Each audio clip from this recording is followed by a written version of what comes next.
Boosie. Oh. So Boosie and Vlad are going back and forth. Well, I ain't gonna say it's not a back and forth. Yeah, they're not slinging mud. Yeah, Boosie said what he said and Vlad said what he said.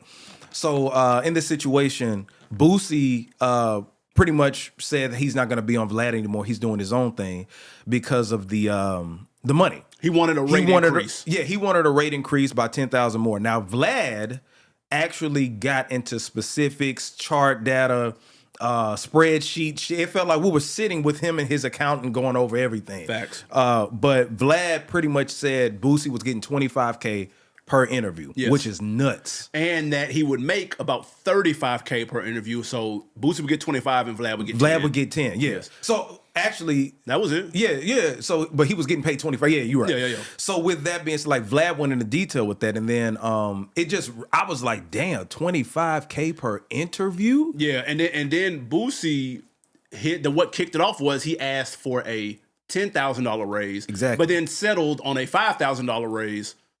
And Vlad couldn't do it. He's like, bro, I can't do either one of those. Right. So, because if you're getting the most out of this, facts. Plus your viewership is declining. Yes. Because of, you know, that's just the time. Like it comes with the time. The algorithm. Yeah, the algorithm does that. So he's like, man, I'm not gonna make any money, so it don't make sense to do it. Right. And didn't say it to hate or nothing like that. Now I know it was a situation like Marlon Wayans was asking for $35K, and Vlad was like, I don't think that you're worth that. Right. He's saying, no, I think Boosie is worth it, but I can't give you that if the numbers don't speak on it. You know what I'm saying? But go ahead. I think I'm on actually, and I hate to do this, I'm on both people's side with this. The reason I am is because Boosie has done very well for himself on an independent tip by the movies that he's produced and made, direct to consumer.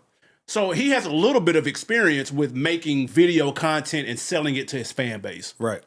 That's not the same as doing a podcast, obviously, but he's dipped his toe in the water. So he's seeing the success that he's done with that, and he's thinking to himself, maybe I take those same resources, put them into me, and maybe I could be the one to either A, do all this myself, or this gives me some type of leverage to ask for an increase, and if he says no, then I know I can fall back on me and produce it myself. Right. Vlad is speaking like from a X's and O's, black and white, bottom line standpoint, where let's take what he's saying as face value to be true. Bro, I can't make $35,000 and pay you $35,000 and walk away. Even just makes no sense. Right. I got to travel to you. I've got staff. Boom, boom, XYZ. So I understand completely where he's coming from, and neither one of them was shitting on the other. Yeah, at all. It was just a business disagreement. Right. Boosie just went public with it, and Vlad is like, look, man, I ain't got nothing to hide. I'm the first one to start making paying people for interviews, so I'm just gonna lay it out. But when he said that, I'm like, damn, $25K for an interview, that's a lot. Yeah, that's a nice. It's a lot relatively speaking, because what if he was making $1 million off of it? Yeah, true. Then 25 ain't shit. Yeah, exactly. So people don't know how YouTube numbers work, though. It's no, they don't. It takes you millions of views to even get to pay somebody that. That's why I'm like, okay, that's some pretty decent money. Yeah, he said it takes about $8 million to get to that $35,000 mark. Oh yeah, and that's what. No, $6 million. He said about 6 million, give or take. Okay, yeah, about 6 millions. Yeah, millions.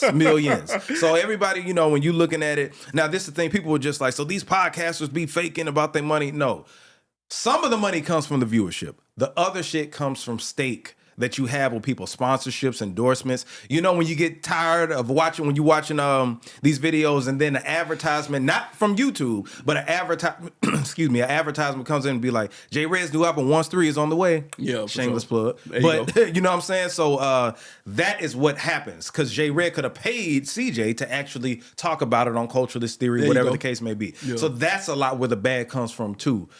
All these views is one thing, but when it comes to like endorsements, that's just a whole nother thing. Of course, and then you've got paid sponsorships. Vlad has a really big community of people who super big. They want to see the videos early. They want to see them in full. Yeah, you pay for that type of access. So there's more than one way to skin a cat. But I'm this is a rare time I'm on both people's side, and I like how they plan it. They not throwing disses, being corny about it. Like, it's cool. I'm not mad at this, but it's smart for Boosie to do this though. because now everybody knows that his own shit is coming. So this was a great marketing tool. Yeah. And then Vlad, of course, is going to play into it because it's content for him. It's content, yeah. Because now he about to ask everybody, and was I wrong for talking about whatever? And then he made his own interview about it. Yep, exactly. Yeah, exactly. So that's content. It's a win-win. It's a win-win. And then they can always come back around. If Boosie tried it, don't worry, he just come back around. Yeah, absolutely. So shout out to Vlad and Boosie. Yeah.